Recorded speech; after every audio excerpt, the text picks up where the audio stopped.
HHRnet, berjumpa lagi dengan saya di channel kesayangan kalian, HR Channel.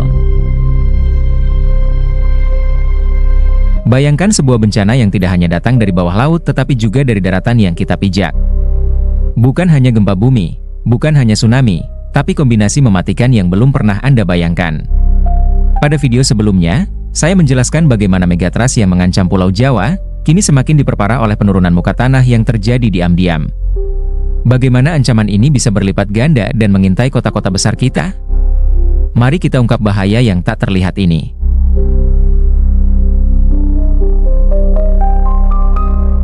Megatrust adalah ancaman yang sudah banyak dibicarakan, namun kita mungkin belum sepenuhnya memahami seberapa besar dampaknya. Terletak di zona subduksi di sepanjang pantai selatan Jawa, megatrust dapat memicu gempa berkekuatan besar hingga 9 skala Richter, disusul tsunami yang dahsyat. Namun, ada ancaman lain yang membuat skenario ini jauh lebih menakutkan. Tanpa disadari, kota-kota besar di Pulau Jawa seperti Jakarta dan Semarang perlahan tenggelam akibat penurunan muka tanah.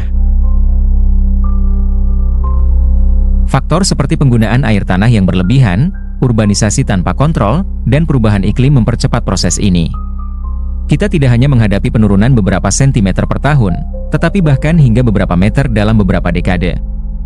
Apa yang terjadi jika ancaman ini bertemu dengan gempa besar? Ketika penurunan muka tanah dan megatrust terjadi bersamaan, dampaknya akan jauh lebih menghancurkan. Tanah yang ambles membuat kota lebih rentan terhadap gempa, merusak fondasi bangunan, dan meningkatkan risiko banjir. Tsunami akan melanda lebih jauh ke daratan yang sudah rendah. Ini bukan sekadar ancaman alam, tetapi sebuah skenario bencana yang kompleks dan berlipat ganda. Bayangkan infrastruktur yang gagal, jembatan yang roboh, dan masyarakat yang terjebak di kota-kota yang tenggelam. Selain dampak fisik, ada juga konsekuensi ekonomi dan sosial yang luar biasa. Biaya rekonstruksi yang besar, hilangnya tempat tinggal, dan ketidakpastian yang berkelanjutan bagi jutaan orang. Ini adalah skenario terburuk yang harus kita cegah. Kita tidak bisa menunggu hingga bencana terjadi. Mitigasi harus dimulai sekarang dengan pemantauan yang lebih ketat, kebijakan pengelolaan air tanah yang berkelanjutan, dan pembangunan infrastruktur yang lebih tahan bencana.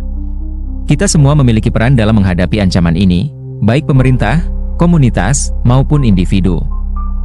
Megatrust dan penurunan muka tanah bukan hanya ancaman masa depan, tapi masalah saat ini yang perlu perhatian serius. Mari kita tingkatkan kesadaran dan ambil tindakan nyata. Bagaimana menurut Anda? Apakah Anda melihat semua gejala ini makin meningkat?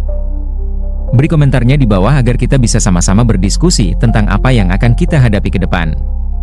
Sebarkan informasi ini, diskusikan dengan keluarga dan teman, dan dukung upaya mitigasi bencana. Karena hanya dengan bersama, kita bisa menghadapi kombinasi bencana yang mengancam Pulau Jawa ini. Terima kasih telah menonton. Jangan lupa untuk like, subscribe, dan aktifkan lonceng notifikasi di HR Channel untuk mendapatkan lebih banyak video menarik lainnya.